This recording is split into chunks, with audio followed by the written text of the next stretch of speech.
Good morning, and welcome to another episode of the Wulf Den. This week, we explore, I guess, a little bit of what's going on with security, and get into a little bit more of the whole car database thing and all that good stuff. So, let's mosey on over there. Yeah, it does seem that nowadays the primary focus has been on security. We gotta protect ourselves, you know. Unfortunately, it seems that sometimes we end up protecting the crooks and hindering ourselves at the same time. We live in an age where people are pretty much afraid to do anything nowadays for fear of offending someone, for getting in the wrong way, for pretty much doing anything. You can get yourself in trouble, get arrested, get sued. And that's really not a good thing. It kind of almost feels like your freedom is being forced from you. Kind of going in the opposite direction. And as a result, well, you got a whole lot of nothing. Airport security. Well, there is obviously a valid reason to protect you at the airport, or to protect the airport itself from bombs and their planes being hijacked and all that. But again, at what cost? It really pains me that you can't even enter the terminal anymore unless you are going on the plane. Nothing was more interesting than actually getting up close and seeing the plane at work and all the people running around fueling the plane and getting it prepped ready to go while you're waiting for your other person to leave. And even as a kid, that was fascinating. But now the kids, all they have to do is go to a waiting room. And depending on the airport, that's not a very interesting place.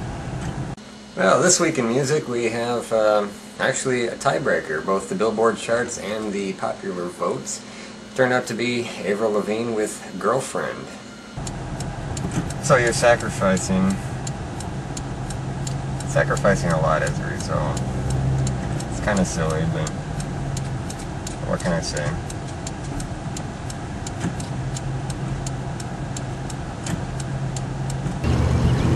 Hey, we're supposed to have some fun here, right? We do live in a very dangerous age at the moment. Everything is becoming fear, and I kind of hate to quote Star Wars, but fear does lead to hatred, and it leads to the dark side. Games I'm playing this week. Well, I've been pretty slow on games lately. Seems like all I've been playing is mostly World of Warcraft this week, with a little bit of Eve thrown into the mix. Hopefully sometime soon I'll be able to get the Test Drive Unlimited thing and see how the MMR game actually turns out to be. Well, fine, we'll see. If I ever save up enough money. It's actually a valid point, though. If you're afraid to do anything, if you're afraid of offending somebody, or you're afraid to do something, or if you're afraid that it's not right, that you'll get yourself in trouble, well, you'll become rather hateful towards those that you see that are able to get away with it, are able to do it, that are able just to slide along in things. This week we explored the Chrysler Aspen, a new vehicle for Chrysler. It's actually a Dodge Durango with basically a chrome grille, giving it that Chrysler 300 sedan look. So, what's new? Well, it comes with the standard 4.7 liter V8 engine with an optional Hemi. It seats about 7 to 8 people, has full-size dimensions. The good things, well, price, for what you get, it's very good. It's got many standard features, has a third row seat that's roomier than most other SUVs, and it has highway stability. It's not so good the fuel economy. It's a truck-based vehicle, so fuel not so very good. It's not that comfortable for shorter drivers. It has truck-like handling, and some controls for the price are a little bit on the cheap side.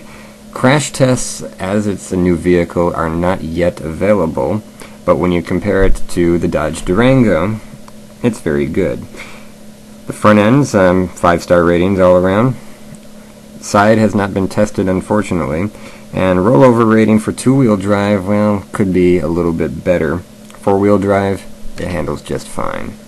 So, basically, if you can afford to splurge a little bit, the Chrysler Aspen is pretty much a Dodge Durango plus.